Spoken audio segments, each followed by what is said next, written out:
আমি বানাবো মাটন, তাই সবার প্রথম নুন হলুদ মাখিয়ে মাটনটাকে রেখে দিই। আর একটা পাত্রে পেঁয়াজ, টমেটো আর কাঁচা লঙ্কা কেটে রেখে সবার প্রথম আমি কড়াইয়ে তেল দিয়ে আলুটাকে ভেজে তুলে নেব। তারপর ওই তেলের মধ্যে দিয়ে দেবো শুকনো লঙ্কা, তেজপাতা ফোড়ন। ওর মধ্যে দিয়ে দেবো পেঁয়াজ আর কাঁচা লঙ্কা। পেঁয়াজ লঙ্কাটা একটু ভাজা ভাজা হতেই ওর মধ্যে দিয়ে দেবো কেটে রাখা টমেটো। আমি এদিকে এগুলো ভাজছিলাম আর মাকে বললাম মাংসটার মধ্যে আদা রসুন জিরে পেস্ট আর সর্ষের তেল মাখিয়ে দিতে, তাই মা মাখিয়ে দিল। তারপর কড়াইয়ের মধ্যে দিয়ে দেবো ম্যারিনেট করা মাংসটা। মাংসের মধ্যে যেহেতু হলুদ মাখানো ছিল তাই হলুদের পরিমাণটা একটু অল্প দেবো। তারপর হালকাতে একটু নাড়ি চাড়ি নিয়ে ওর মধ্যে দিয়ে দেবো পরিমাণ মতো লঙ্কার গুঁড়ো। ওর মধ্যে দিয়ে দেবো সামান্য পরিমাণ লবণ আর কাশ্মীরি লঙ্কার গুঁড়ো।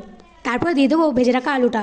সামান্য পরিমাণ জল দিয়ে মাংসটাকে 25 মিনিট মতো কষিয়ে নেব। মাংসটা কষানো হয়ে গেলে পরিমাণ মতো জল দিয়ে শাহি গরম মশলা হালকা ছিটিয়ে প্রেসারে দিয়ে দেব। আমি এখন গ্যাসটা ধরিয়ে নেবো, কারণ আমি কাঠে মাংসটা রান্না করছিলাম আর কাঠে মাংস টেস্ট হয় বেশি, কিন্তু যেহেতু সিটি দিতে হবে তাই জন্য গ্যাসটা আমাকে জ্বালাতে হলো। আর তোমাদের বলে দিচ্ছি, বেশি সিটি দিলে কিন্তু মাংসটা সেদ্ধ হয়ে যাবে। 7টা সিটি দিয়ে নামিয়ে নেবে, 7টা সিটি দিয়ে নামিয়ে নিলেই মাংস রেডি। আমি যেহেতু মাটন খাই না তাই সবার প্রথম ভাইকেই দিয়ে দিলাম খেতে, আর ভাই খেয়ে বললো সেই হয়েছে। আর তোমাদের রেসিপিটা কেমন লেগেছে? যদি ভালো লাগে একটা লাইক কমেন্ট শেয়ার করে দিও।